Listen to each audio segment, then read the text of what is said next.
Zay ny amin'iny fa ho tanterahana ny fasivy hatramin'ny faraiky amby folo ny volana jolay ho avy izao ny andian'ny fahatelo amin'ny hetsika salon de l'entrepreneuriat karakarain'ny holding ity hetsika goavana ity eo ambanin'ny fiahin'ny ministeran'ny indostria sy ny fampandrosoana ny sehatra tsy miankana moa izany hetsika lehibe izany arahantsika ny tato-baovao.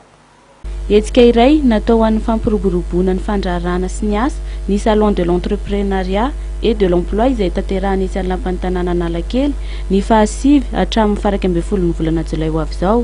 Hetsika izay ambany fiahin'ny ministeran'ny indostria sy ny fampandrosoana ny sehatra tsy miankina. Nisy ny fampahafantarana ny andinindin'izany hetsika natao fampananana asa ny tanora izany. Zavatra hita zany dia betsaka ny olona miasa ao anatin'ny fampiroboroboana sy fampivelarana ny resaka arakasa sy entrepreneuriat fa ny zavatra tsapa sy maro miparitaka reo zavatra reo, misy manao kely ary misy manao ary dia tsy manome impact bebe kokoa zany. Dia zay nahatonga an'ilay salon natao indray mandeha isan-taona hoe mba havory izay olona te resaka mikasika ny entrepreneuriat sy ny emploi amin'ny toerana ray dia mba betsabetsaka kokoa ny impact, mora kokoa amin'ny olona koa ilay tonga eo satria raha toatra hoe sady anatina salon ary amin'ny carton na ary amin'ny toeran-kafa lasa mivory eo ampovoan-tanàna daholo ilay izy.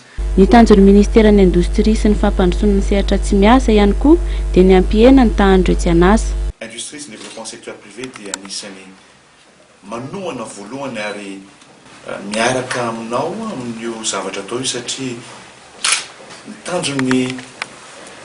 tanjonay atao ministériel dia hoe inona ny fomba ahafahana mampihena ny tsy anasa eto Madagasikara.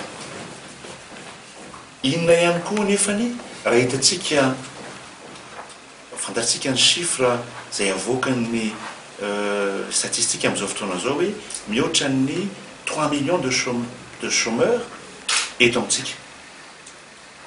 Dia hitantsika ihany koa nefa raha fantatsika ihany koa fa mpianatra azo voaka fianarana dia mebe any eo tsy teny chiffre fa eo amin'ny 300 millions ny mpianatra mivoaka isan-taona.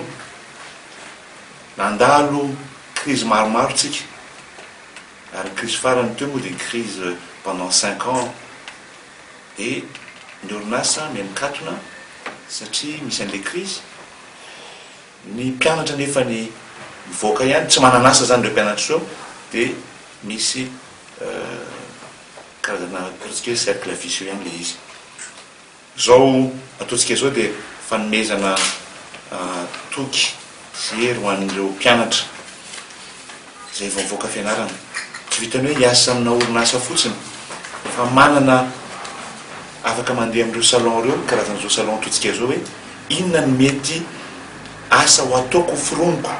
Zay hevitra lehibe zay tena anisan'ny zavatra ho iaho teo hoe manangana usine na usine kely any amin'ireny faritra maromaro reny.